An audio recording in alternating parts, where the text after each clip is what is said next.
ఇశ్రాయేలు ప్రజలు దేవుని దగ్గర కావాల్సిన వేలను అనేకమైనటువంటి విగ్రహాల వైపు, భోజన పదార్థాల వైపు, వాళ్ళకి ఇంపుగా ఏది అనిపిస్తే వాళ్ళు ఆలోచన ప్రకారంగా వాళ్ళని నడిపించి ప్రశ్నలు చేసేదండి. అవ్వాలి వాగ్దాన దేశానికి నడిపించబడినటువంటి కానాను దేశానికి వెళ్ళాలనుకోండి.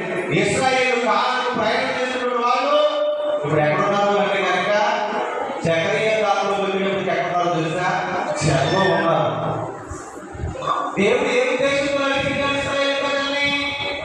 పారసీక దేశంలో సంతోషంగా, సమృద్ధిగా, ఆరోగ్యంగా, పరిశుద్ధమైనటువంటి జీవితం జీవించాలి. మీ జీవితాన్ని బట్టి, మీ సంతోషాన్ని బట్టి, మీ వృత్తిని బట్టి నేను ఆనందపరచబడాలనే ఉద్దేశంతో కానాను చేసినటువంటి ఆ ప్రజలు చివరికి ఎక్కడున్నారు? కానానులో సుఖమైనటువంటి జీవితాలు అనుభవించినటువంటి వాళ్ళు ఈ జకరియా కాలం, ముందు గ్రంథాలు ఇవన్నీ చదువుకుంటూ వచ్చేటప్పటికి ప్రవచనాల ద్వారా వాళ్ళకి ఓర్లు ఇస్తూ ఉన్నాడు. ఎందుకంటే వాళ్ళు ఎక్కడికి ఏమైనా తెలుసా? అపవాది చేత పీడించబడి చెరలోకి వెళ్ళిపోయారు.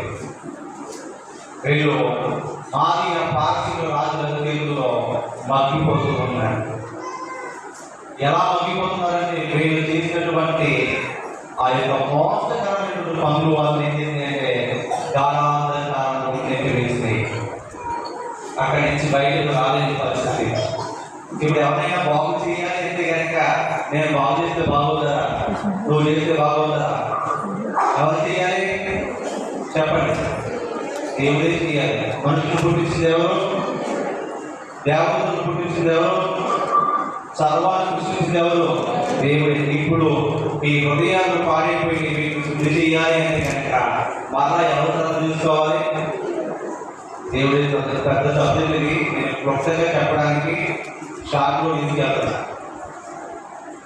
ఇప్పుడు దేవుడు చేసినట్టు ఆలోచన చేశాడు. అయ్యో ఎంతకాలం ఇలాగే ఉంటే కనుక ఇంకా మానవులు అపవాదం చేస్తుంది.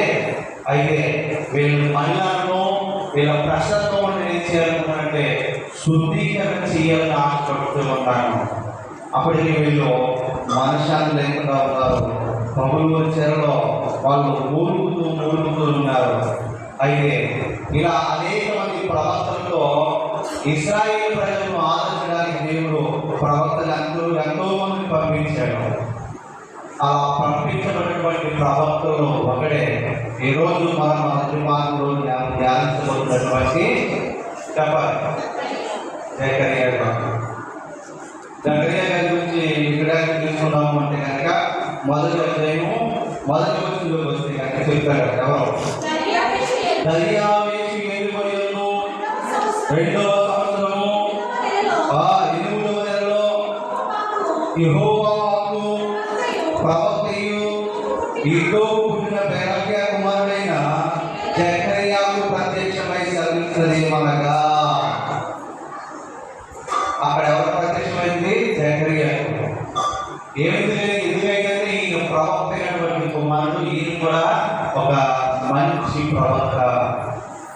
ఈ జకర్యాకు ఈ గ్రంథంలో అన్నింటిలో 10 దర్శనాలు దేవుడు చూపించాడు, 10 ప్రవచనాలు చూపించాడు.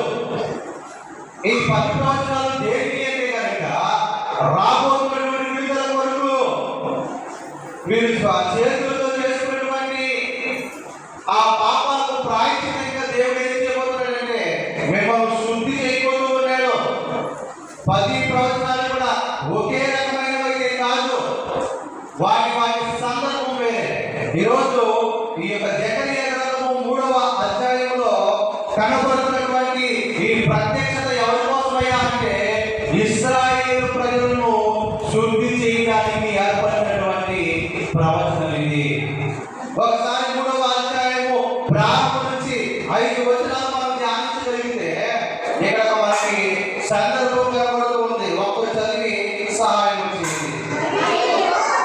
మరియు యెహోవా దూత ఎదుట ప్రధాన యాజకుడైన యెహోషువ నిలబడుటయు సాతాను ఫిర్యాది అయి అతని కుడి పార్శ్వమున నిలబడుటయు వారు నాకు కనపరిచెను.